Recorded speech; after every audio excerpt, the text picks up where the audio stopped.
Hello, welcome to Rugby Through the Leagues podcast. We want to keep shining a light on rugby that is not shown in the mainstream media. I'm Carl, and thanks for joining us on the next instalment of Rugby Through the Leagues podcast. Don't forget to subscribe to the pod and keep in touch on the social media platforms. We're actually lining up a really exciting competition to improve the background and the aesthetics of the podcast. So I'm going to hopefully be releasing that in the next week, which will include engagement from everyone, hopefully get some clubs, some real sort of put into the spotlight off the back of that competition. So keep an eye on that one. Everyone else that has been part of the pod, thank you so much for everything you're doing. Everyone's getting really involved and the feedback's been really good. I know we can improve. As you can see, I've got some new shiny headphones to stop looking like a call centre. A lot of people have obviously mentioned that, so taking that on board. We've invested in a new camera as well, not in use at the minute, but that will be coming soon. As you can see, we're still on the road. Had a few issues with the old visas of getting back to Spain, so we are hopefully back there soon enough and we can get back into the comfort mode and be able to start putting some proper content out there for you guys. So this week, though, we've got an absolute barnstormer. There is no revelation unturned by the likes of our guest this week. We've got Oli Curry coming on, who used to be part of London Irish. He played across the leagues, willingly put his head above the parapet even during the game as well, and probably one of the most outspoken people in rugby, which was brilliant to get him on. An absolute eye-opener to what happens behind the scenes of the pro game and how you get to the pro game. Ollie's actually run across the border by the seams of it. So recently he's moved to Scotland. So whether he was worried about the pod coming out and the revelations, I don't know. But listening to Ollie, he's not. He's moved north. Seems to have got a new job up there and is going to be tied up quite busy. So the second part of this pod will probably have to wait a little while. But when that comes out, that'll be a blinder because he's got so many more stories to tell. Obviously talks about how he ended his career the third or fourth time, however many times he's come out of retirement now, but ended up over at Chinna for their promotion season as well. So talks about that.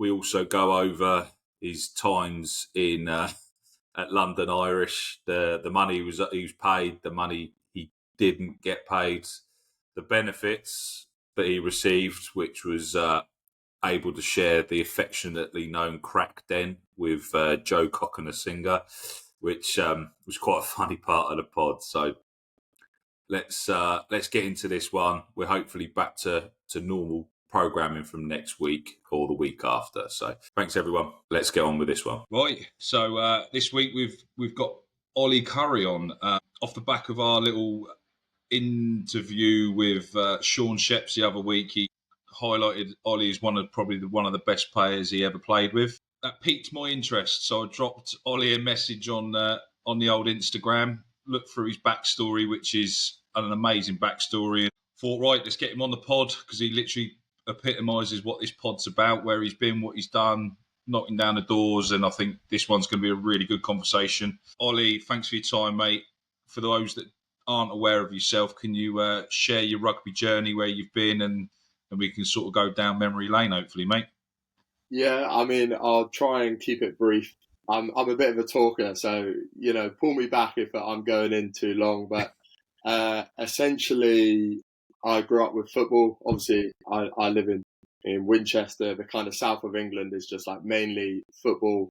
I was playing in goal, and basically I think I hit around 6 foot at something like 10 years old.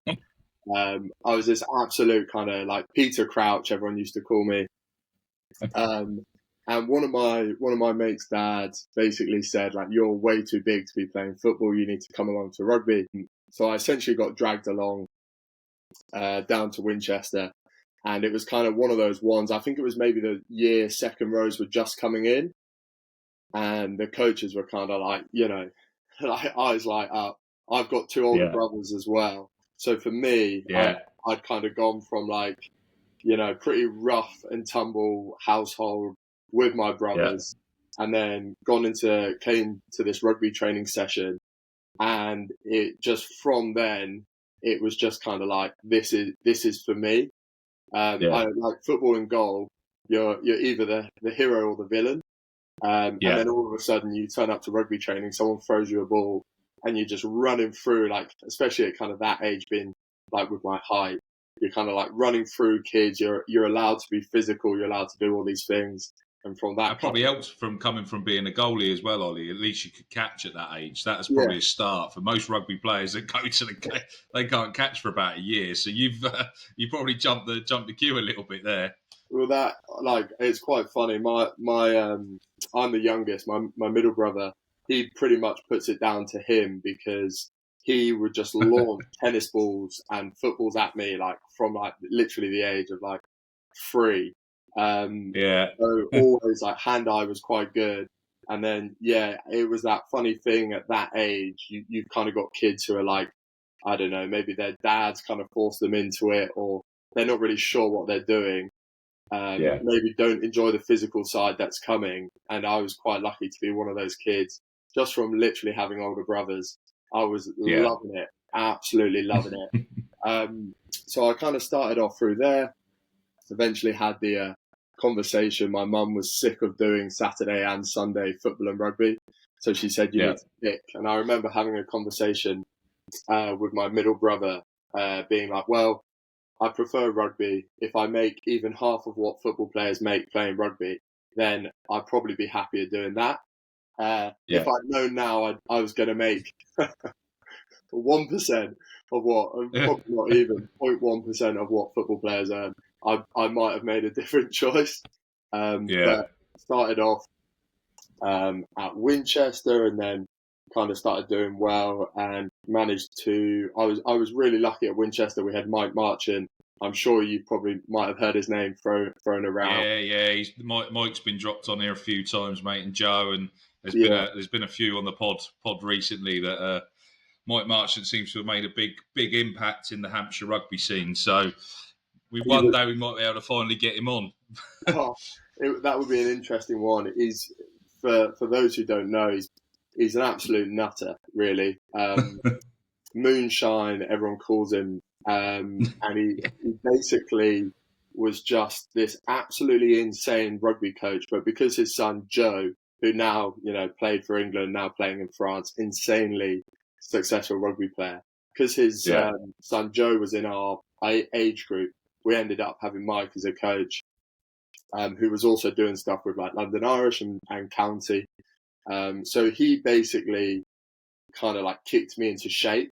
Really kind of lucky. He took a good kind of shine to me. I don't know if I thought that was a good thing at the time, because he was brutal. Anyone who kind of knows him, he was really brutal. He wasn't scared to let any kid at kind of any age like be put in their place, sort of thing. So he managed to kind of get me into London Irish stuff, and then it was quite funny actually. I got dropped from London Irish because they thought I wasn't going to be tall enough. They basically thought I'd kind of peaked, and that they had this weird trial, because you used to have bronze, silver, gold, and this weird trial to get into silver, where basically we didn't touch a rugby ball. They just weighed us, measured us, and then we did like some jumps, some things like that. And I think they even took our parents' height. It was honestly one of the weirdest days of my life. Really? And they said, "Oh, how old were you then? How old was that?" I must have been maybe 12 or 13. It was so odd. It was so odd. Their thought process was, they could teach anyone to be a rugby player, but they couldn't teach height. I think it was that trial was just forwards, maybe like London Irish silver forwards. They were basically looking for kind of like physical freaks, really, which is kind of funny, because I definitely at that time height-wise was that, but I think because my parents were around the same height as me, they thought I wasn't going to grow again. Right. So I ended up getting dropped. Carried on playing at London Irish, and then kind of did county rugby, which is where I played with Sean, and it was all kind of very. That was probably my point. That's where I was at. I might be going into too much kind of detail on my career here. No, it's amazing, mate. Keep going. Love it. At 14, I was essentially going through this like quite a rough patch at school. Just wasn't really doing well. Wasn't the place for me, and just going through this kind of weird time in my life at such a young age. And then I just had this weird realization that actually I could not work or be stuck in an office for the rest of my life if I really focused on my rugby. And also with my rugby, it was the one time, like, I was probably quite an angry kid. And it was the one time where if I went and was like really like angry and kind of like threw people around, used that side of me, I'd be rewarded for it. So I kind of had this moment at 14 where I was like, look, that it makes people happy when I play rugby. It makes me happy because I'm not in an office or like in a classroom at the time. So I was like, I was kind of like, fuck it, I'm going to be a rugby player. And from then on, for probably like 14, at 16, I managed to get into Hartpury, did a year at Hartpury, which went terribly. I basically got there, I was 16 years old, and like, I don't know if you know much, you live in dorms at 16. So it was this block of like, I think around 20 guys in a building. And then opposite you'd have like, a block of 20 girls. And it was literally like that, this whole place. So it was just like this absolute chaos year of the rugby was so high level. Like I had Ellis Genge in the year above me. Like we had Johnny Hill, Lewis Ludlow, all these guys who like went on to play England or like serious amounts of Prem rugby. And it was just like this, probably the closest to like, you watch these American films of like how the American football players are treated in the college. That was Hartpury for rugby. So I, again, not doing very well in school. And I remember like, right, you're not going to be allowed to play rugby. I'd walk down to rugby, tell the coach, Alan Martinovich at the time, and he'd be like, leave it with me. He'd make one phone call and he'd be like, yeah, don't worry about it. You're still fine to play. So it was this environment of kind of like sink or swim. You're either going to be the best rugby player ever, or you're going to have no like A levels, anything like that. So for me, it was probably, it ended up becoming carnage. I didn't really have any structure. Like I'd gone from like being at home with my family where they kind of gave me a bit of structure. I had Mike Martin kind of keeping an eye on me as well. And then I ended up at Hartpury and it was just chaos. It was just me and Joe Batley, and my good mate Daly. Like we were just 16-year-olds just doing whatever the hell we wanted. So I had a pretty rough year then, and then got really lucky that Billy Clark at London Irish basically phoned me up and got me back into the academy, which was an absolute blessing because at the end of my first year of Hartpury, I finished my A-levels. I got 3 U's. I got 3 U's and a B in PE. So basically they were like, right, you're out. Like you can't come back to this college. Which was really funny because in the end, Martinovich at Hartpury did what he always does. And he actually invited me to come back to Hartpury with 3 U's and do my second year.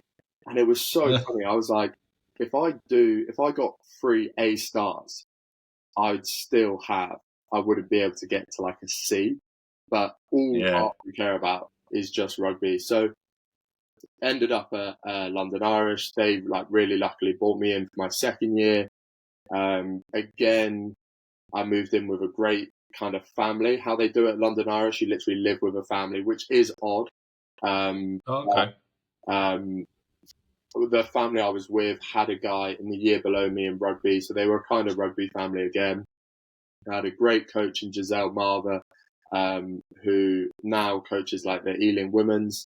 Kind of got me back on track, and then really like from there I was still in this mindset, like really pushing, like knew I wanted to be a rugby player, signed at London Irish, and that's kind of where like my career I guess kind of started. which is this funny thing now. Like in my head, like most people would see my rugby career starting at like 18, from when like a normal, like when you're being paid, most people would see that as career. But the only thing about rugby, the biggest grind I would definitely say is from 14 to 18, when you're competing with like every other kid in the country who wants to make it. And the thing, like, especially if they're measuring you and doing stupid things like that, rather than seeing your ability on the field. If like, that's just, I still can't get over that. I think somebody else mentioned that the other day on one of the previous pods, that they'd come up to pre-season, even pros. I think it was at Wasps back in the day, and they'd be weighed. So if they didn't hit a certain level, they had to get to a certain level. They were deemed that they weren't ready for rugby. So that was it. They had to be 100 kilos or something like that. And if they weren't there, you had to go away and put more weight on. And then just that was apparently the only way that you could play rugby. It's just, that's crazy. So how long ago was that, Ollie? So that's 10 years. 10 years. So, yeah. So the game's hopefully changed since then. That's not the only metric that they judge these kids on, I hope. But it wouldn't surprise me if it's not. Yeah, I do hope. I definitely think like you look at now, like the diversity of the UK as well. It's still one of the things they definitely need to work on, though, is the fact that like you've got. I think they should go to how they have it in New Zealand, where everything's done by weight. You look at the players coming out of there, because one of the problems was like you've got some massive kids, like, you know, we all hit like puberty at different stages, and if you're someone like me who was big, you're probably not going to get as good at tackling and carrying and footwork at stuff, because you just get away with being big.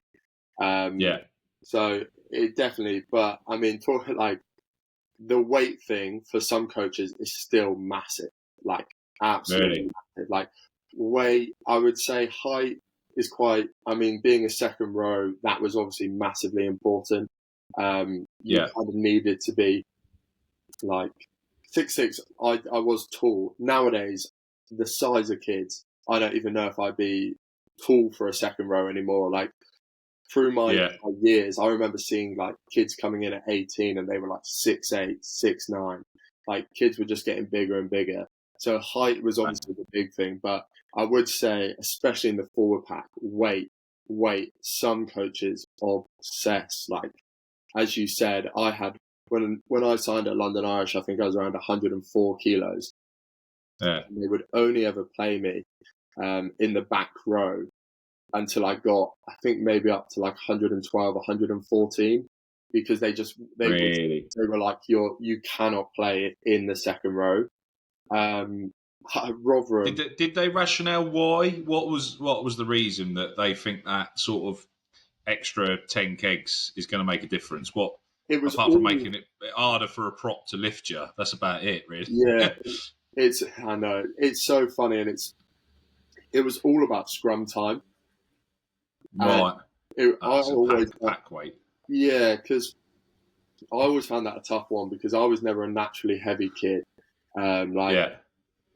So like that's 104 was like actually like a really good weight for me. And that was like really pushing. Like when I was at Irish, I used to drive a 2001 Honda Civic, and in my boot was mass gainer. It had a massive like 5 kilo tub of mass gainer, some shredded like oats. And then in the colder months, I literally used to have like gold up milk, which I used to keep in the back of my car. Sounds disgusting now. And I used to finish sessions and just make this like, 2,500 calorie shake, just trying to get to like 104. Jesus. That was just like so tough. But I always was very like, I loved the gym. That was always my thing. So I used to say to coaches like, he might be heavier than me, but I know I'm stronger than him. Like I can out squat him. So logically, you think a scrum, me being stronger is more important than being heavy. But I think even if you have modern coaches, the time they played rugby and what they've learned is normally pretty savage, but outdated. So these coaches Yeah. would be like, no, it's about weight. You'd be about weight. And I even remember doing like one-on-ones against second rows, like older guys who are heavier than me, and then absolutely like dishing them up. But the coach Yeah. would still be like, but no, he's more important because he's stronger. So those sort of old school things, like Rotherham, you had Justin Burnell from Wales. He wouldn't play players, similar to what I think the other person you were talking to. He wouldn't play players until they hit certain weights. So Really? I was there in my third year of rugby, 21. He made me get to, I think he would only play me in the second row above 118. Really? You think 14 kilos of growth. And I think at one point I was like 122. And my rugby went downhill so fast. Like, Yeah, I can imagine, because you've got to be carrying those extra kegs. You've practiced for years. You know your body. yeah. And then you've got to put another 10 kilos on top, which, as you said, really difficult. And how old were you? What, roughly 21, did you say? Yeah, I was like 21, and literally exactly as you said. They made me like insanely heavy, and my big thing used to be like my carrying, and like I just lost all acceleration and speed, and also I was absolutely blowing. So your kind of carrying got so much worse, and I remember So with your minutes then, did that reduce your minutes, or did they obviously were you still sort of having to play 80, but hitting maybe 55, 60 minutes blowing out your hoop? 80 minutes, and honestly after like 20 minutes, because at that point for me it was literally like wearing like a 15 kilo vest. Yeah. You kind of think, okay, yeah. I'll put a 15 kilo vest on you and then ask you to go play rugby. Like, what are you running? Like maybe 4 or 5K in a game. And you're doing, I don't know, like 30, 40 down ups essentially. Like you got to push in a scrum, you got to maul. And it just like, I remember having a conversation with a guy, Tom Fowley, who played for London Irish, and he was a year above me. And he was a massive guy, known for centre, known for bumping people. And he basically had this realization that when you get into like the pro level, everyone can tackle. So even if you're massive, like you have those, well, it's hard. Even if you're massive, most people are just going to chop you. Yeah. Like everyone's kind of good enough to do that. So it's more about like the acceleration, like the speed, the power, and the footwork, and like handing off, like those sort of skills, like are actually the things that, like, when you look at the really good carriers in like professional rugby, it's normally an absolute combination of both. Like, it's sort of the only one I'd say who really, you might say, breaks that. Like you look at Ellis Gaines when he carries, you might say, well, he's massive and he's using it. But actually, his thing is like he's insanely explosive.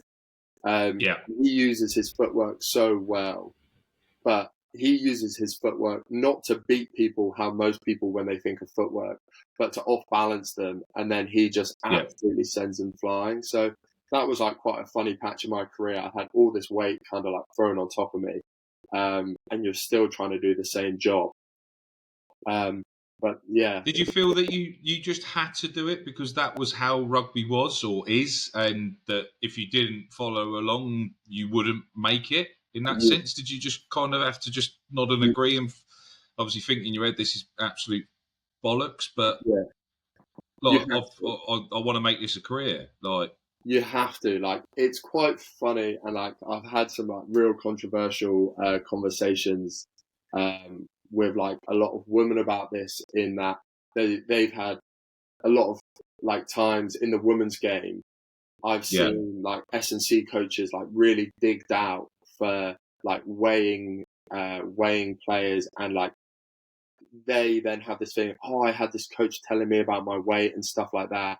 And I have like spoken to them before and said, like, that's really tough, because it's exactly the same for the men. Like if men were being like told, like, you know, you like, yeah, it doesn't matter, be the weight, and then they were doing it for women, I would say really tough. But it's tough because the S&C, he is at the end of the day trying to give you the best chance at being your best player.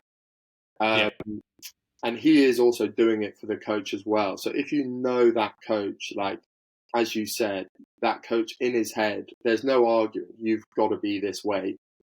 Then the S&C is going to be like, right, we're going to do everything we can to get you to that way. And you've in a way, you've just got to go with it. And don't get me wrong, like, I could never have played second row at like 104. I did need to gain, like, my best playing weight was around 112, 114. Did you adapt and feel comfortable at that? Did you have to sort of adapt and do a lot more work around, as you said, like running around with a weight vest on or something to get to that point? Or did that just sort of naturally come? Oh, it takes time. It definitely takes like 2 or 3 years to kind of adjust to that. Because as well, at the start, when you hit those weights, it's normally pretty rubbish weight. You're just carrying fat. Like, nobody can, like, you know, we're not in South Africa. Like, nobody can put muscle on in one off season. Like, you're essentially just putting on fat.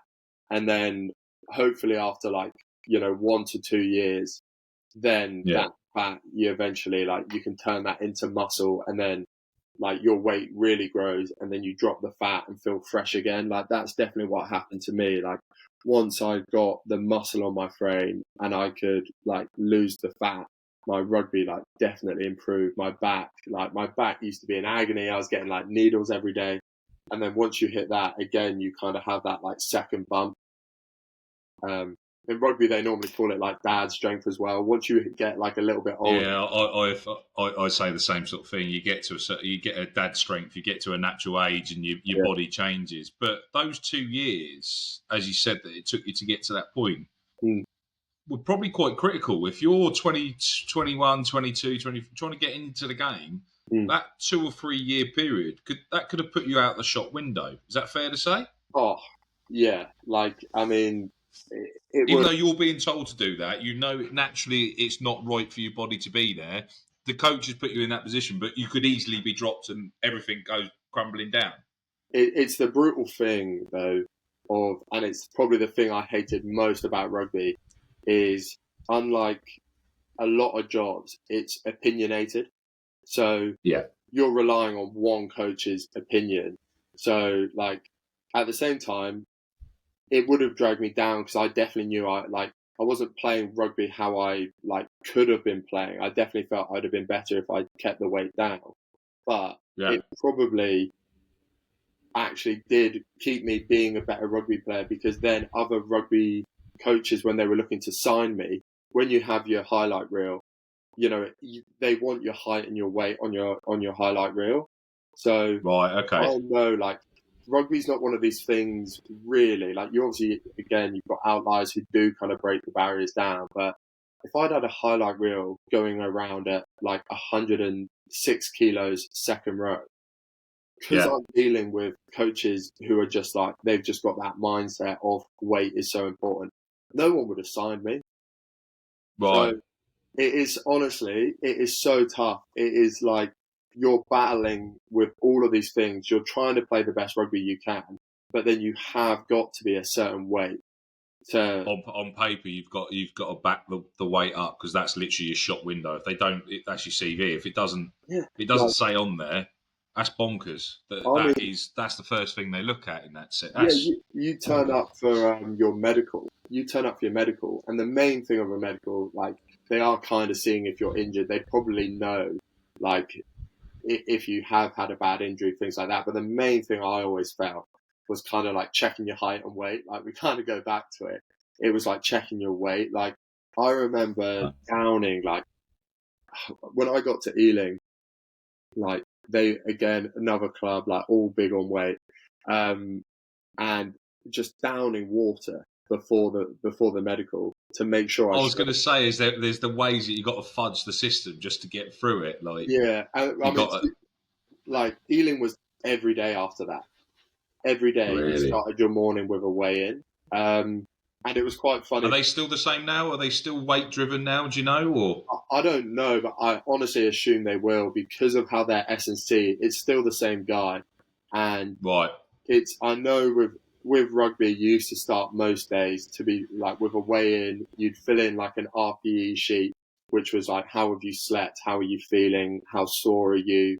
All of this stuff, which I always used to laugh. Was that like a welfare thing, Ollie, or was that just a case of It was that was just a tick box exercise to make sure they knew what was going on, or the amount of clubs I know who did that, and you could put, you've not slept, you feel horrific, you feel horrendous, all of this stuff. Like, unless you were one of the big dog players, like, like maybe the captain or absolute star player, they did not care. Like, we used to joke about it. Like, you would literally, I've been at clubs where like it very quickly becomes a joke. Like, you put your sore, the coach is like, well, obviously you're sore. Do you know what I mean? Like, nobody cares. Like, did lads start putting like random ailments and stuff on there just to see if anyone read it? Just like random things. Random things. And then like as well, like you talk about the weighing. I used to even like start taking the piss with the weighing at Ealing because I used to feel so horrific downing this water to make sure I hit weight. I literally used to like comically try and stuff different like weights on my body to see if the S&C noticed. And like, it would literally be like, you'd weigh in like 6 kilos heavy. You've been away like Sunday, you weigh in 6 kilo heavier on Monday. And the coach, the S&C would be like, oh, like brilliant. Your weight is finally starting to come on. And you'd literally be like, mate, are you serious? Like, I've got like weight stuffed in my pockets. Like, do you like, just got a pocket full of fishing weights. Just honestly, like so much of that stuff was such a joke. I know at Bristol though, like, I don't know if they still do it now. I know at one point at Bristol, they used to have an RPE scale players used to have to do on a Sunday for how much they drunk after a game. So it was like, how many drinks did you have? Like, how hungover, like, did you go out? Like, all of this stuff, like, trying to measure every element of the team's lives. Do you know what I mean? Right. So, like, stuff like that, I absolutely hated because I was it probably hindered me in my career. I was always someone to ask why. Like, why are we doing this? And, like, that's the sort of thing, as I said, there's so much tick boxing going on. You start questioning why. Yeah. Like, coaches hate that. S&Cs hate that. They just want people who are just going to go, yes, sir, like military, do you know what I mean? And just go on with it. But because I probably had a bit of an interest in the S&C side of things as well, you start asking people why, and they haven't got the reasoning behind it. That's when like you can get yourself in trouble. Yeah. So it was Irish, Rotherham, done Ealing. Where did the journey sort of go on from them? Well, I mean, once I got to Bedford, like Bedford, there you go. That's the Bedford one up there as well. They are just so different. Like, they are an absolute different kind of. It's hard to put into words. There's so many players who will come out saying so many positive things about Bedford because they have none of the bullshit. Like, right, okay. It is literally I'd say they're the top, what we used to joke in the league, pub team in England, I would say, in the way of like, there's no mad training facility. Like, they've got an S&C, but like he's not, you're not having to fill out an RPE every morning. They don't really care about your weight. Like, they just have none of this. Like, so many clubs, they just looked at what the best were doing and then tried to copy it, but didn't actually like copy the reasons behind. Like, Saracens were probably taking RPEs, but they would look at the data and then adjust people's running. Like, I'm pretty sure at Rotherham we didn't even have GPSs, so they would take all the data, but then they couldn't like adjust you anyway. So there was no impact of what any of that was. It was just, I've heard somebody can do this, and this is being done by the top team. If we do it, we're going to win the league. That sort of lunacy within rugby is Yeah. seems fairly ingrained, to be honest. Yeah, literally. So you got to Bedford and it was just like, yeah, we used to have this real old chef called Noz, and you'd be getting these questionable dinners. Like, one of my favourite stories of Bedford is Noz the chef. God, he's one of the best blokes. He used to absolutely scream from the touch judge. He'd been at the club for like some mad amount of time, like over 25 years, and he used to just always wear sandals, like open toe shoes. He was just one of those guys, like just absolute legend.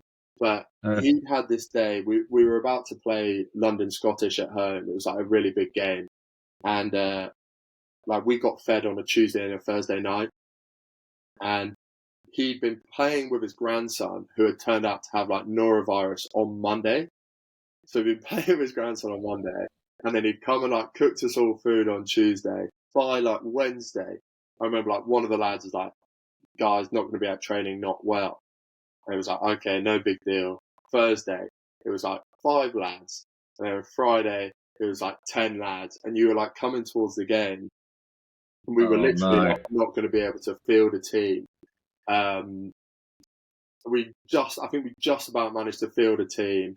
I remember our winger, like Dean Adamson, caught a ball, caught an intercept, ran the length of the field in the first 5 minutes, scored, threw up like on the side of the pitch. Like you've got at Bedford like 3,000-4,000 fans, and he's just throwing up had to be taken off. He was at home by half time.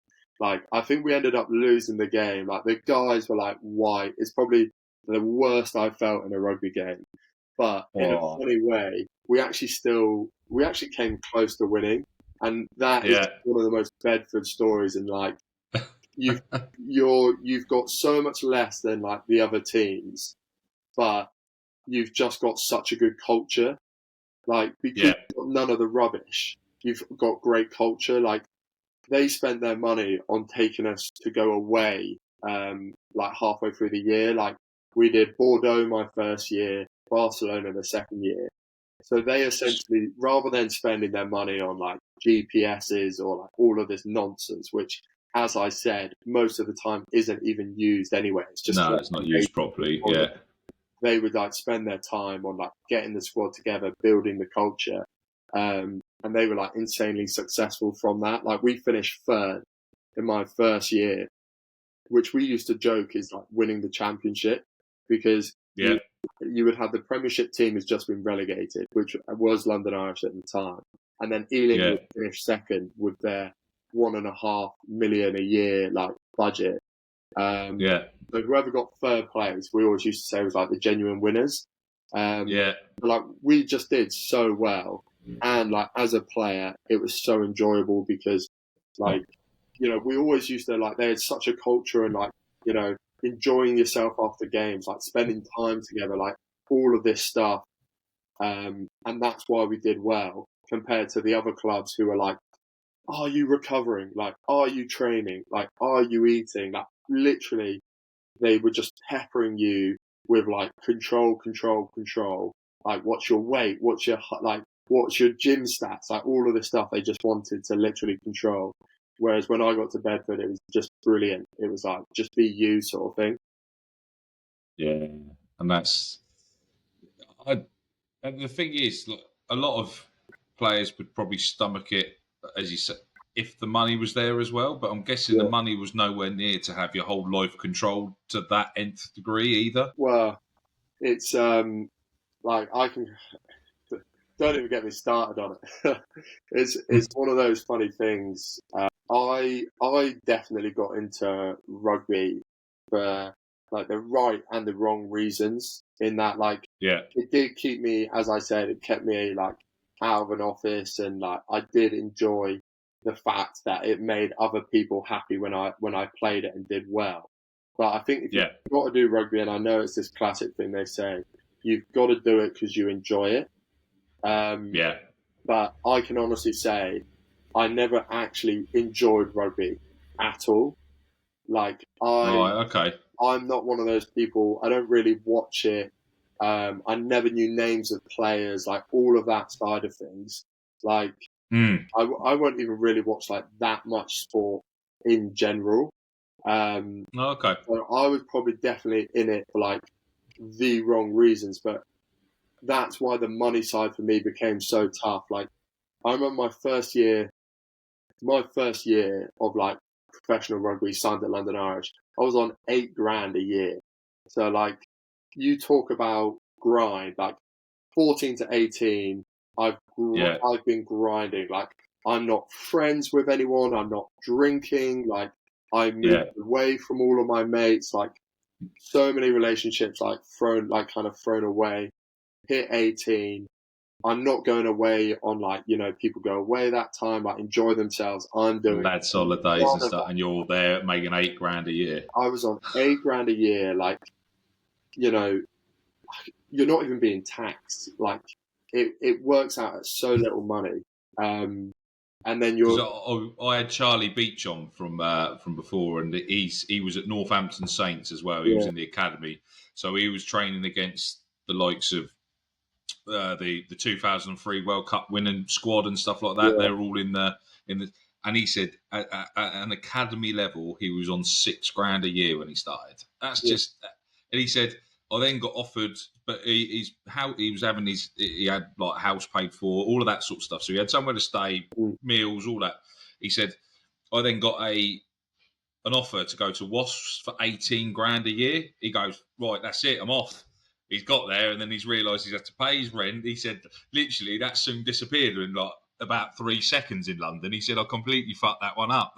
It was the season that Northampton got relegated, so he said I could have stayed there, probably got a pay rise to maybe £7,500 a year or something. But he said everything else was paid for. He said I thought I've gone there, and it's just, he said I probably hit. He said I think he hit 40, 35, 40 was at the top end of his game, and then coming down into the championship, it's pittance. It's not even. But that's mad. You talk about like, and that's a great thing. Like rugby houses, like academy houses or rugby houses. Yeah, that's the funniest thing, right? So you could say, to be fair, like I did have that at Irish, so I had £8,000 in what you could possibly call a house, right? Like that place was an absolute den. Like, so I think it was what was it? It was a 2-bed house, right? 2-bed house. I think we had 4 of us living in it, right?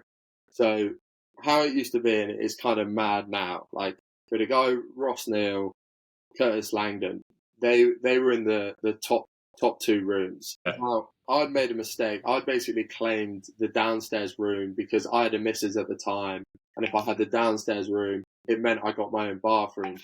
So I took the downstairs room. What I didn't realise, this downstairs room was essentially, it was kind of added onto the house as a like utility room. So it had no insulation. I've gone in, moving in, and it is just like mold. It is mold, right? You've got like, I had this broken single bed. So in the end, I was like, I can't sleep on it. So I've just got a mattress on the floor. Like, I remember my missus coming to visit the first time. I've got this tiny alley of a room, single bed, mold. I ended up buying a house plant because I heard it was like stop the mold pretty much killing me. But like that's what like I was in. Eventually I got a double bed, and the double bed. There's her thinking she's pulled a pro rugby player, and she turns up to your little crack den with mould on the walls. It's funny, like we literally used to call it the crack den, like it was known at London Irish. I got this double bed, and it literally put it in. You couldn't close the door. You couldn't open the door because of so like I'd hit the door, like wiggle in, and then have to like fall forward, and that was my room, right? But the funniest part about this is a great story, and like one probably London Irish would definitely not want told, but like the 4th person. So we had this young academy player who basically was coming in late in the year. Turned out to be Joe Focanasino, right? So they were looking for a place for him to live. Yeah. And they just couldn't find anywhere for him to live. So Ross Neal, I remember, like, we had these horrific old mattresses in our lounge, Yeah. which we used to sleep on in between like training if we could. Like Yeah. springs, sweaty. No one would use them. They were so bad. We had them in the corner of this crack den, and he took a picture and, like, real cheeky at the time, tweeted back London Irish and was like, "Oh, he can come and stay here," like as a joke, like as an absolute joke. Next minute, Yeah. I remember like He's at the door. getting the phone call being like, "Oh yeah, he's moving in with you." So this house, again, it's a 2-bed house. It's designed just for two. Next minute, there's 4 of us in this house. Like, Joe, bless him, he was just sleeping in a lounge. Like, Yeah. it took so long for us all to get used to, because you would go and you'd wake up and you'd go and sit on the sofa, and then all of a sudden this like 6'4" like Fijian, and he used to love doing it, would just like pounce out at you, and he'd absolutely like scare the life out of you. So it's that funny thing, like there'll be like, and it's how rugby clubs get around it. They're like, yeah, but they got housing, so your £8 is like just like for money, like just all of this. But the housing, like as you said, oh my man, it was horrific. Like you couldn't put anyone in that state of housing like nowadays. Like to think that Joe is like played for England, and at one point London Irish had him like not even in a bedroom. Do you know what I mean? He didn't have curtains. He had like massive French windows next to his bed, like, and that was professional. That was professional rugby. That was like, you know what I mean? That it honestly blew my mind. So like from there, I then like signed my second year at Irish. It was like 12 grand. So, you know, you're kind of arguing, you're like, oh, like, you know, you're getting there, like, it's just, right. So now you're like 19, 20 on 12. I then think I signed, like, I had like a real funny time at London Irish. I like was lucky to kind of like be like almost breaking through. Like I made my debut in the Premiership at 18, actually, in my first year, which was, you know, even for me who doesn't really like rugby, was just an amazing moment. Like to see your family like so proud, to run out, like, you know, it was just absolutely amazing feeling. And for me, because I'd set that goal of becoming a rugby player, like that's one of your kind of milestones you've like grafted towards. And then my second year had a couple more appearances. Like I played like all like the LV Cup, and then got into the Challenge Cup. So you would get like little bits of money for doing those. But my London Irish career, to kind of like finish on that kind of part of it. I know we're darting around, but I'd basically had this mad opportunity to play in the Challenge Cup, and the coach, it's when London Irish were like close to relegation. Yeah. You know, I'm in my second year. I'm starting to get a bit more confident. I'm like kind of, you know, I've had a couple of caps. I'm feeling good. And basically they're like, right, over the Challenge Cup period, if you play really well in that, whoever, like, if you guys do well, you'll get your spot like in the Premiership. So for me, I'm like, right, like this is probably like my biggest shot to get like that Premiership star. And every young player knows, like, once you get that Premiership star, and if you can get a couple of those, you know, your career just like, you could just change in that moment. So comes about, I'm in the second row and I'm calling the line out, like at 19, 20. We had like a really good run. I think we had Agen away. We needed to get like full points, and then it meant we got to the quarters of the Challenge Cup. It's come, we're away, like I had like this insane game, like could not have gone better. Like as line out caller, we won like pretty much every ball. We had like 2 driving ball tries.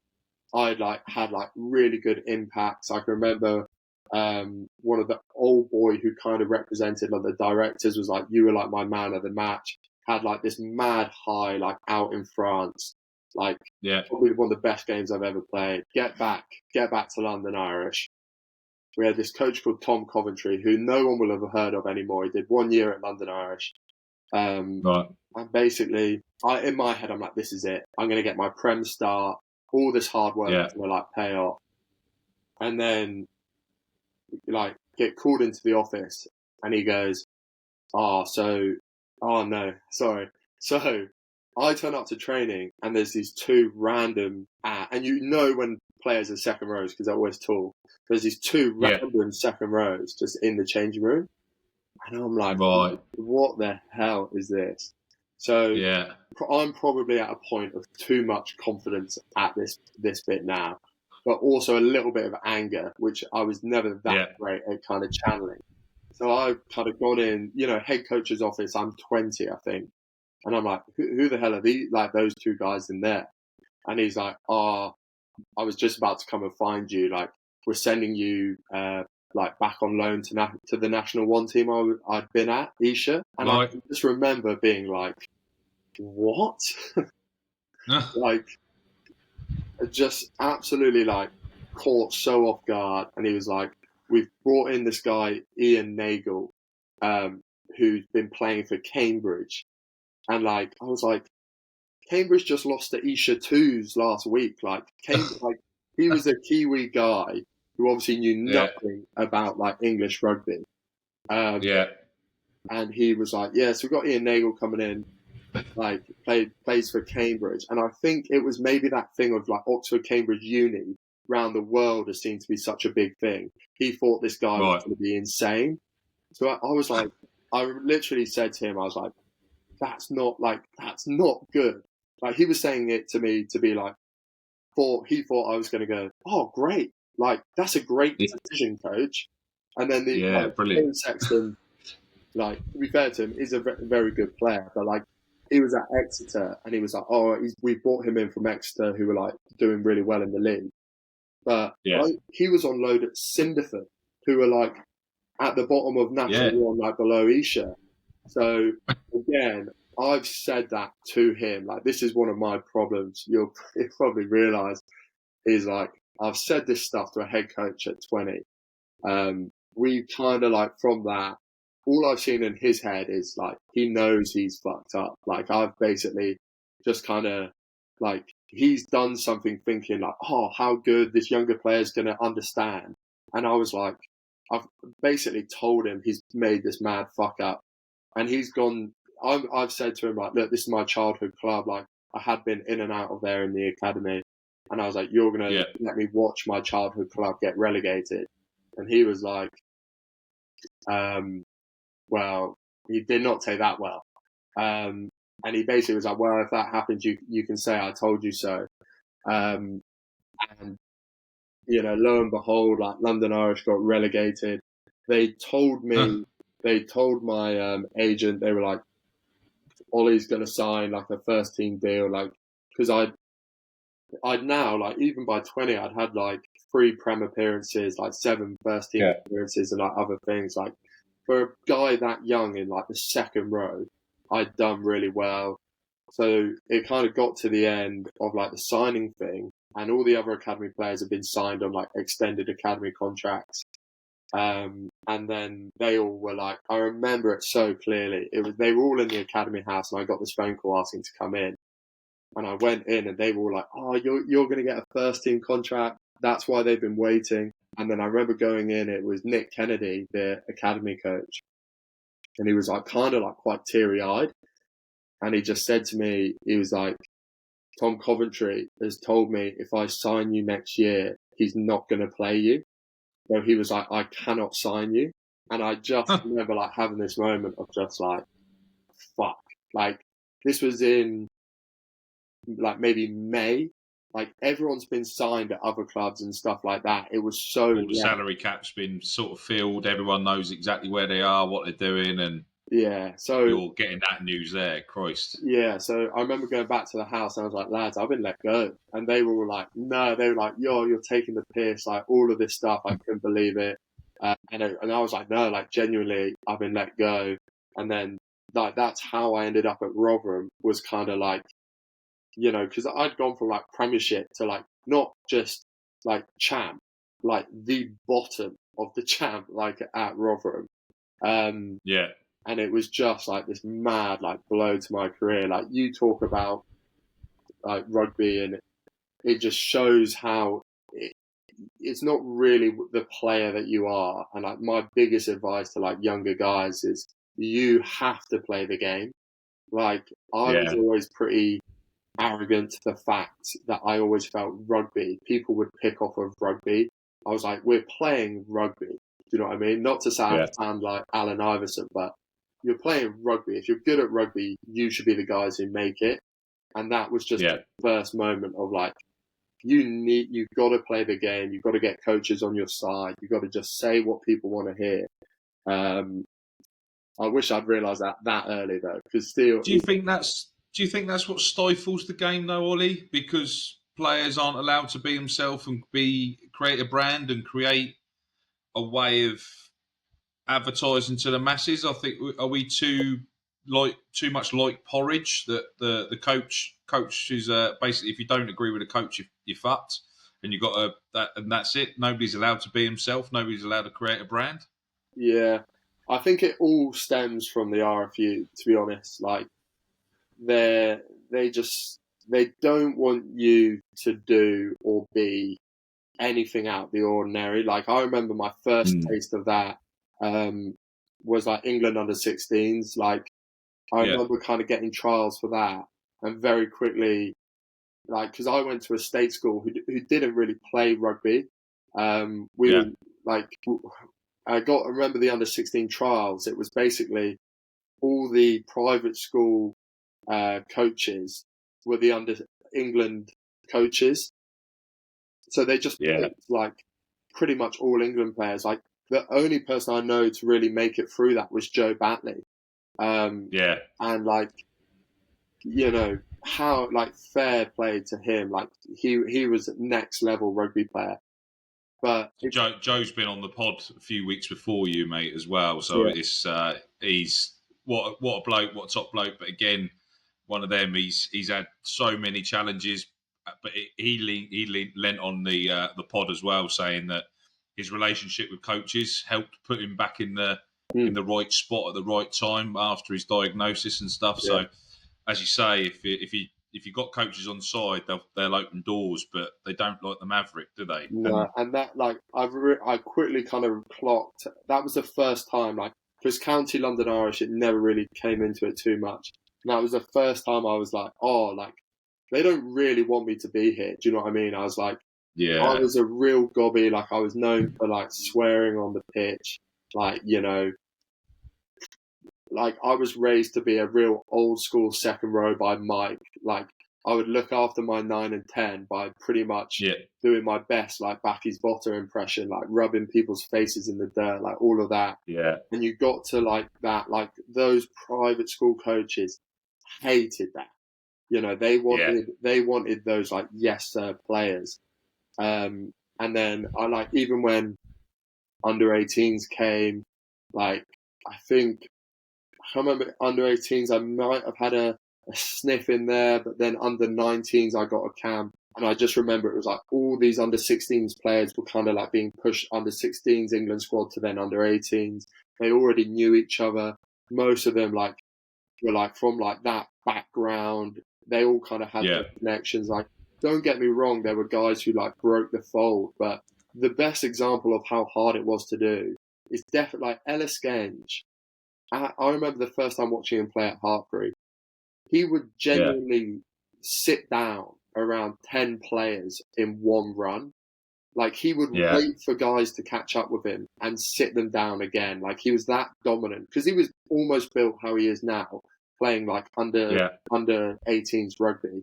And still, England like didn't really pick him. Like he was literally tearing up like the under 18s league, and coaches just like they just didn't want him in. And so when I did under 18s and then I did under 19s, because I'm at that weird age, under 20s, like I just could always tell like I didn't fit in that mold of like rugby player that they kind of wanted. But so, and I just feel like that has just always trickled down from like when you then go into professional rugby, like the rugby club, we always used to get stuck into the media people because as a rugby player, it was so boring answering the same questions every week. It'd be like, oh, how do you feel about playing team? Like, oh, like, what have you been doing to get prepared? It was so boring. Like, it was so boring. Like, I even remember London Irish that they had during the World Cup, they had an offer from Alan Carr, Chatty Man, right? Like one of the massive show. Yeah. Not my sort of thing. And the club manager comes up to the academy table and he's like, lads, like, we need you to do this. And we were like, what? We were like, you need to go on Alan Carr, Chatty Man. Like, you're getting picked up like in a cab. Will you do it? But pretty much telling us to do it. And we were like, do none of the fantasy players like want to do that? They were like, no, mate. That is again like my memories of rugby. I was on Alan Carr. Like, it was bonkers. I think it was Nicole Scherzinger. Like, all of this stuff. Like, mad experience. Like, you can YouTube it. Like, London Irish, like, Chatty Man. It's so funny. It's like all these it's like me, Joe Focanasina's there. I don't know. I don't think Curtis Langdon's there. But like, it's this young group of like guys. But it just showed that like, that would have been a massive thing to do. But the rugby club, because of that wasn't their brand. Do you know what I mean? That wasn't sport. Just send the kids on from the crack then. Yeah, literally to go and do that. Like, at one point we had a similar thing with like KSI now. Like, KSI now, it's like if you couldn't ask a kid massive. in the street, like, if you say KSI, he would know who it was. He came and did a video, and again, it was like an afterthought. Like, the rugby clubs were honestly that arrogant. Like, he turned up. I remember he turned up in a Lamborghini to the training ground, and you had all these old boy rugby players being like, "How the hell are you driving that?" He must have been 20 at the time or something, 21. Yeah. And the club again did this like half-ass effort to do a thing with him. And you could just tell the whole time it was like they were just so against any other form of media. So when you look now at why they've fallen so far behind in like the social media world and things like that, I just think it comes down from the RFU into the rugby clubs and being like, we are a rugby team, we do rugby. But at the end of the day, like, rugby's dying. I'm not. I think if anyone argued rugby dying, you'd have to be living on another planet. I remember after COVID, like, I know we were talking about money. My money never really got much better than like 30 grand. And then COVID hit. I remember getting a phone call being like, yeah, so your contract's half. We're going part-time. Like, it just like blows your mind. I built myself up year on year. Like, you think like in a normal working world, you go up. You don't get demoted really. You get promoted. You get better at your job. I was doing that with rugby, and then thanks to the RFU doing an absolutely terrible job of like improving the game, making money, all like marketing, making it decent to watch, all of that side of things. I just got a phone call. They'd cut their funding to the championship. We went from, I think, around 500 grand a year per club to 100 grand. And then COVID. But they didn't even tell them, did they? They literally just dropped a message and said, "Oh, by the way, this is the case," and they had to start ripping up contracts and renegotiating with people to try and keep them around, didn't they? It was literally like, I was really lucky. I had started my own gym at that time, so that was actually when I like had my first retirement, because I was just like, "There's no way." Rugby for me is. It doesn't matter how long you're training or what you're doing.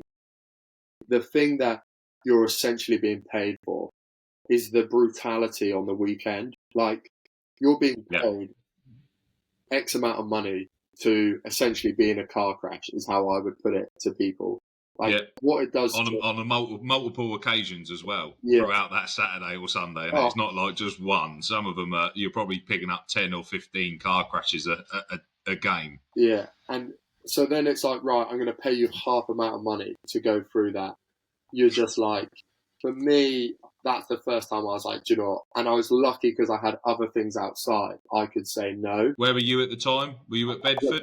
I was at Bedford, and it was like, the rest of the league, it was, you just look how much it's changed the Championship. Like, I feel so bad for younger players trying to make it now, because Premiership's your only option, really. But then there's not even as many Premiership clubs. Like, you've got 3 less Premiership clubs, which means 3 less academies, which also means you've got all these guys with unbelievable CVs who are looking for contracts. Like, and then if you don't make it, like, at least when I got let go to Rotherham, I had Rotherham, Ealing, Bedford, where I could be a full-time rugby player. Yes, I was making not a lot of money, but I could do full-time rugby, which would give me the best opportunity to make it back to the Premiership. Whereas now, like, you've just got to find a club, you've got to find a job, which, in my opinion, is a positive for the players in terms of their life. Like, I think it's good. Yeah, they're long term. Yeah, their guys are like building careers as well as rugby. But for those guys who genuinely are dreaming and it means everything to them to play like professional rugby, the fact that they'll probably never get to experience it, and also it will be 10 times tougher for them to become good enough, like, to make that jump. Like, it. Do you think the golfing class between the Championship and the Premiership, due to no promotion relegation, has got too wide now? I think it's brutal to say, because in a weird way, I would say there are guys in the Championship who could easily play in the Premiership. But if you went Premiership teams versus Championship teams, I'd say that golf. Like, you look at Newcastle. You look at Newcastle, like, if they can't keep up. I remember playing against Newcastle when they were in the Championship, and they would still dominate the Championship. Like, I just think you might have a couple occasional lucky wins by a champ team. Like, even Ealing, I think they'd go up. I probably think they'd be a bit like Newcastle. But do you think that takes time for that to develop? Because they've obviously got to get whatever money is floating around, because they've obviously they released a statement that they want to sort of force the Championship squad teams to only separate £4 million between the 12 teams, and then there's 35 million going to be split between all the remaining Prem clubs.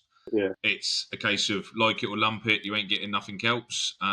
I was speaking with James Shanahan the other day, and he was a case of the Prem using the Championship for loans works, so there's not as much money that has to go there because they don't charge as much. He said probably the RFU are thinking, well, there can't be that much we've got to fund. So do you think that archaic way of we're just going to protect that investment and fuck the rest of it is just going to be the death of English rugby?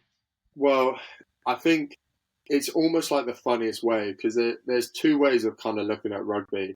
There's like the product, right? There's the quality you're delivering. Now, underfunding the Championship and making, as I said, these guys, like, if you're, like, I'm from Bedford, if you've got guys working as a landscaper all day, and then training, like, he's never going to play as good a rugby he could play as if he was just doing rugby. So the players like coming through, which, like, you look at, like, a lot of the England squad and top Prem guys are guys who have played in the Champ and gone up. That's just going to stop happening. Like, I even remember, like, my last year at Bedford, no players were really, like, managing to break through anymore. And I just think, so, like, you think then, if you've not got as big a pool to pick from of great players, the level Yeah. of rugby England are playing, like I think we got very lucky in the World Cup. Like, I mean, as I said, I don't really watch rugby. I didn't watch a game, but all I know is it doesn't take someone to know rugby very well to know the pool that we got put in. Like, I was in Australia at the time. Like, we just got very lucky in the pool that we were in. And if we'd been in like any decent pool, we would have never have made it out. Like, so you think about the product, like the players to pick from, I think is just going to get worse and worse from not having as competitive a championship. But also, the people who watch rugby aren't all professional rugby players or to do with like the professional game. Like that would probably be like the pyramid, and the rest of it is like championships, the national leagues, and then grassroots. Like your biggest rugby fans are your dads of rugby playing sons who, you know, they are playing on Saturdays. You got no product to view, have they? Unless they completely reshake up and have midweek games and stuff. It's just bonkers. It's not a marketable to the actual demographic they're going to watch it over in England. It's mental.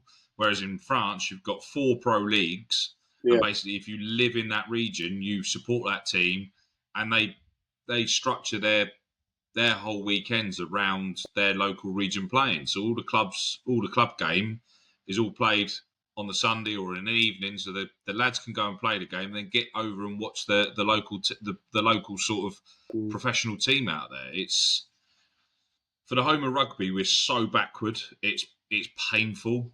Yeah. Well, it's again like you look at Twickenham. The thing is, they just want that like classic elitist. They want the big businesses to like buy up. Like you even hear like a lot. I've seen like some of the England players like complaining because they had like empty Twickenham. Like I remember getting taken to a game when I was a kid, and that was one of the things that taught me into becoming a rugby player. Was like going to Twickenham. It was full. It was such a good experience. And now, like, you've got games at Twickenham which aren't even sellouts. Like, I think it was like they managed to sell out the Prem final, but I think it was still 90 quid as an entry ticket. Like, how can a dad and a lad afford to take that in the current economic situation? Unless you're from a certain class of society in their eyes, and that's where, when I started the pod office, the Hooray Henrys. Oh, I've got a mate that's in finance that's got a box at Twickenham. He's got a ticket. I'm going to go there and eat some prawn sarnies.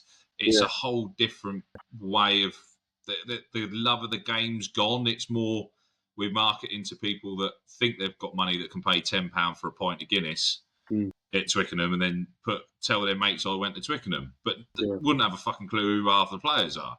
Yeah, well, I saw like I laughed that the marketing was being targeted at me, but like for the what is it? You have like a Twickenham, almost like a season ticket. You have a seat, or the Debenture or something like that. Yeah, and I was like, you basically have your seat. Yeah, you just think like you got. It just blew my mind when I saw that. I was like, most other sports, you look in America, like the waiting list is. You know, you'd have to be put on it as a kid, and then you might get in like when you're older. And I was like, like Twickenham, as you said, the home of England rugby, is now having to market those because obviously people just don't want it. And like, it's almost like, again, it's what I talk about being in that downward spiral. Like, you're just like, where is it all going? I just think they've. I do think the defunding the championship, I think a lot of the change in the laws and stuff like that, like all of that side of things, I think how poorly they've dealt with the whole head injury issues and stuff like that. Like they've allowed that to be like almost really blown out of scale. Like it is a very like real thing, but I noticed in my career doing a lot of coaching, like if I went and coached now, there'd be a lot of parents wouldn't want their kids to play rugby, like because the grassroots has been like so defunded, so like left behind. The only thing rugby that people really know about it anymore is that people think it's going to give their kids, long-term brain damage. Like, that's the only thing these parents think when they hear about rugby. They don't think about any of the positives of, working in a team, giving, from someone like me, the amount of confidence and kind of guidance it gave me being in that environment, in developing as a person, as a character, having good morals. All of those brilliant sides to rugby that are kind of ingrained in you are just completely forgotten. And all people think is, it's dangerous, which I think is... But there's nobody from the RFU out there trying to promote the positives. They're just, I think it's a case of, they make out that rugby's all-inclusive, we accept anyone and everything. But there's nobody out there actually just trying to break those barriers of what the public have seen. Nobody's out there pushing that. It's down to the grassroots clubs to try and get hold of whatever they can. Do you know what I mean? Yeah. It's just, there's no leading from the front. There's no leadership within the RFU that's our bubble. If you don't like it, you can fuck off. Basically, that's kind of the attitude that I see from outside in, and I I don't know how it's ever gonna change. Yeah, I think unless they completely pull the rug from them and change the whole process. But most of them are protecting their jobs, so that's not going to change. Oh, I think you'd have to get rid of most of the people at the top, to be honest. Yeah, and it's that classic old boys club, isn't it? They're just trying to keep everything the same. Fight anything new. I even laughed. I saw an article recently about this influencer who plays in lower levels rugby, and is influencer makes more from his influencing than professional rugby players make. And you're just again though, rugby kind of similar to what I said at London Irish. They kind of look down on it, and they're oh, that's just nonsense. That's just nonsense. And you just think how mad that they can't get their head around. I see clubs like Bristol, they're great with their social media.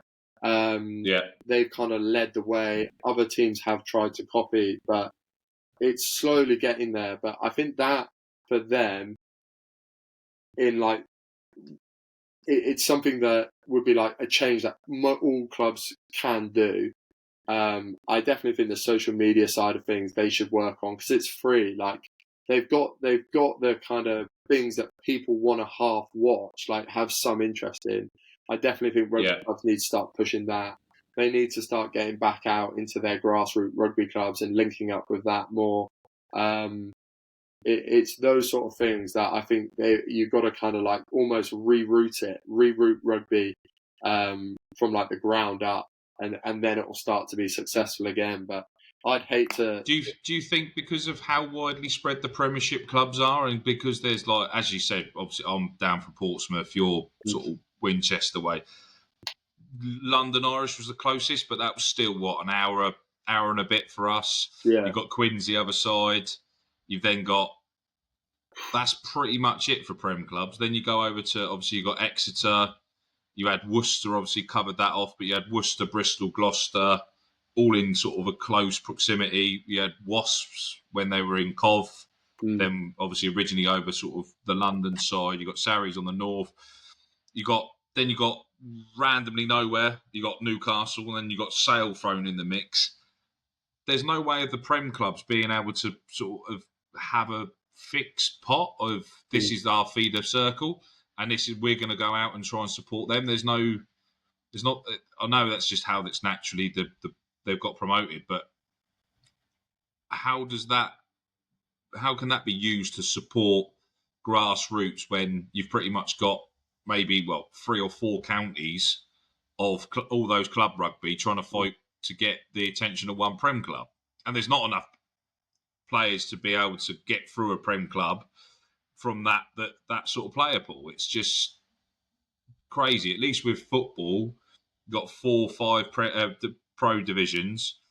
Everyone's pretty much within probably 30 mile of a fairly professional club, so they've got a way of targeting something. But British rugby, English rugby is just, I think it's too disjointed. As you said, you can't go and be part of a bigger club and a bigger process unless your face fits. You know, a mate that's got a mate at a private school or something stupid like that. Do you know what? I It's all like, feel kind of lost, isn't it? yeah, it's all that like kind of right. Like, I mean, I just think elitist is like the perfect word for rugby. Mm. Like that's how they just want to fund just that top level. That's all they want to care about is that top level.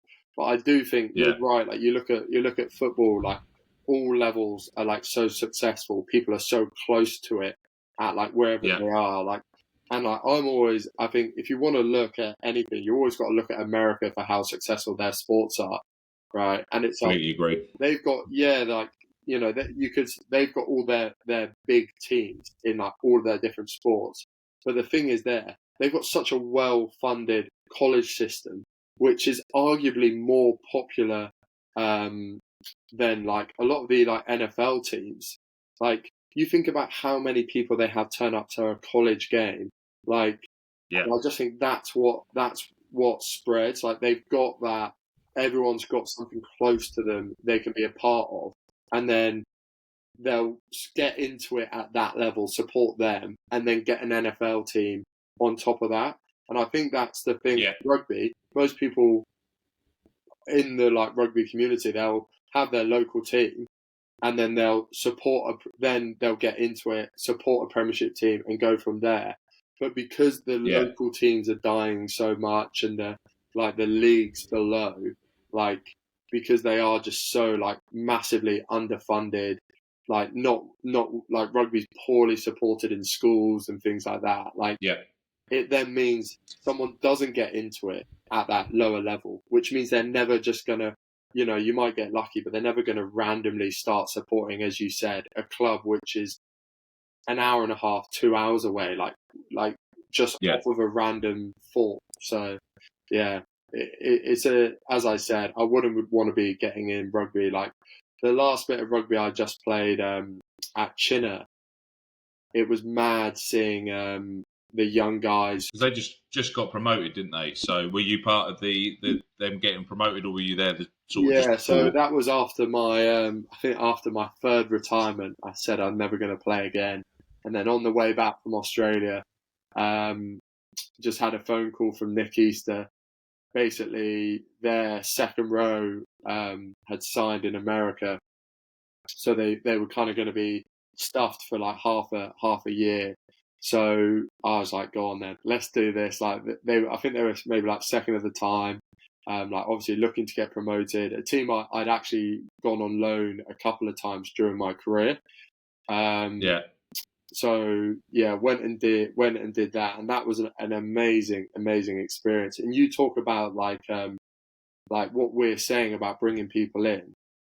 Chinner, when I'd been on loan there, would have been maybe like 400 people at a game.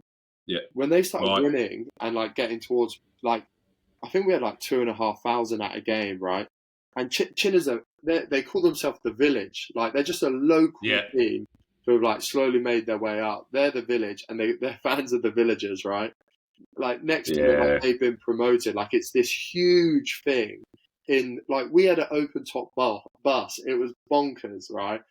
And we were like, no one's going to turn up, right? I'm a bit of a, like, you can tell about rugby, a bit of a pessimist. I was like, no one's going to turn up to this.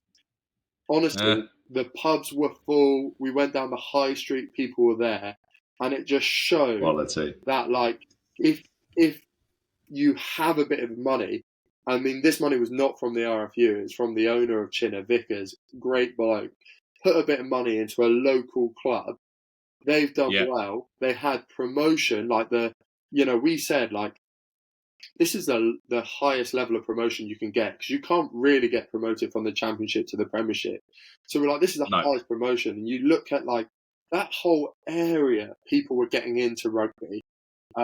It's quality. And it grew the sport like there. But I remember talking to young guys at the club, and I was kind of like, and it was like, I was in the Wasps Academy, and then that kind of like that went. I was at London Irish Academy and that just went. I was at Worcester Academy and that just went. And like, thank God there are clubs like Chinner, where there are people putting in their own hard-earned money to create a good business model that can then give these players the support that they need. It's just like, it's that funny thing, and it's a way that RFU kind of get away with what they're doing, is they're essentially doing so little that I guess then it's encouraged other people to like take control and do it. But that's not right. Like, that's not how it should be, because in the long term, they're the ones who benefit from it. But Chinner was just such a good example of someone putting a little bit of investment. They were really good with like the social media they were doing, but also how they ran the business, doing different events, all of those like match days, getting kids in, all of that sort of stuff. And then they were, they got promoted and they're insanely successful from that.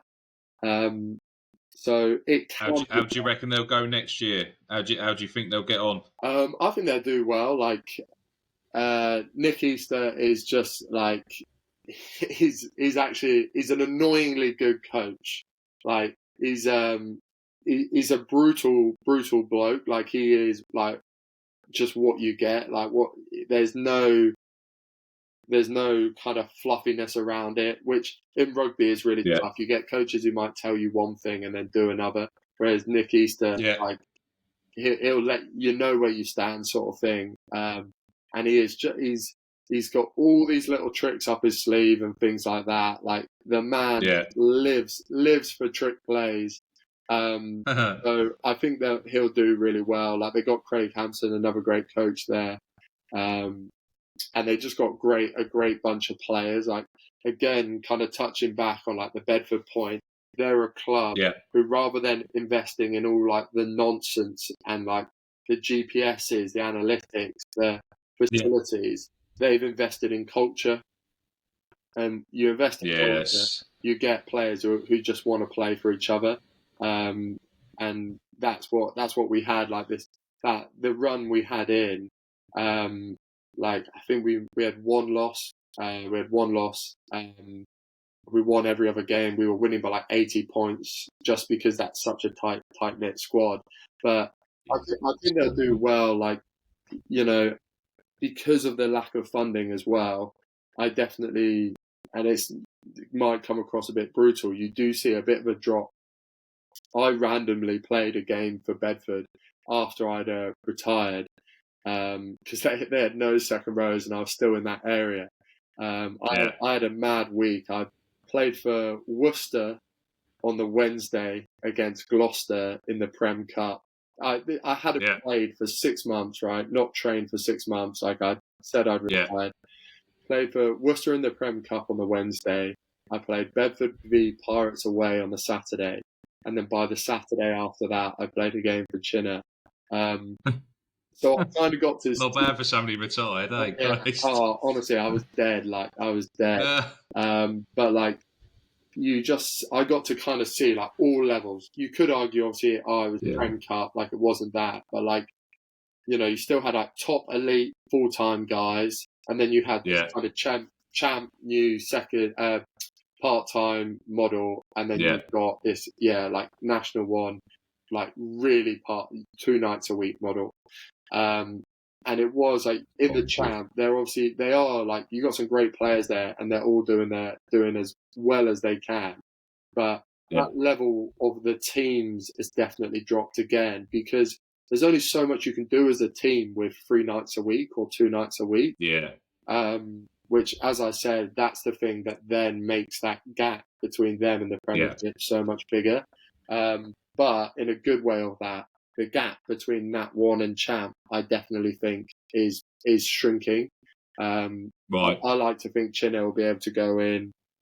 They'll be able to beat Amtil, Caldy, Cambridge, like, those teams who are in a similar part-time model. I think that they'll be able to compete against them, definitely.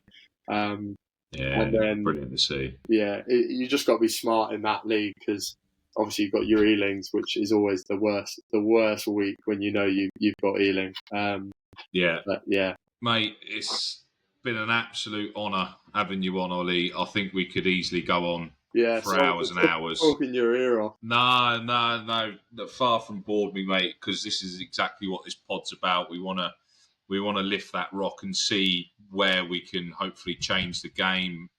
Like, even by just talking about it, hopefully it opens other people's mindsets to there is a game below the Premiership promised land, that sort of thing. So, as you said, there's some great quality of players, some great clubs down there. It's a shame that it's not advertised as well as it should be, and yeah, we're actively trying to do that on this pod and show, hopefully move forward, mate. But Ollie, I think we could go on for hours. I'm sure there's probably at least a round 2 in this as well, mate. At some point. So yeah. I know you've got things to do, so I really appreciate everything you've done to come on here, mate. And we'll keep in touch and hopefully get a round 2 for everyone when we get some reactions out of this. Yeah, no, thank you very much, mate. Thanks for having me on. Cheers, Ollie. Well, that brings this pod to an end. If you made it this far, I just want to take a moment to thank you for listening right through and express my gratitude for following yet another episode of Rugby Through the Leagues podcast. In today's episode, we heard many tales from Oli Curry. As I said, this one could have gone on forever. More than happy to try and get a second episode lined up with Oli, because I barely think we've touched the surface with some of the anecdotes and the stories of where he's been and what he's done. He's an absolute character, an absolute top bloke, and does not pull any punches, which is exactly what we need, those sort of characters in rugby to talk about the injustices, the bits that you don't see behind the scenes, the glamour, if you can call it glamour, of becoming pro, but not getting where you should or could have been. He's played with some great players. He's obviously got to share the affectionately known crack den with an England international. Absolute revelation to what actually the game can be and where it could go and where it still is. Obviously, Ollie's been in and around the scene for the last decade. Being able to get onto the European scene for Ollie and then have that rug pulled from him because he was willingly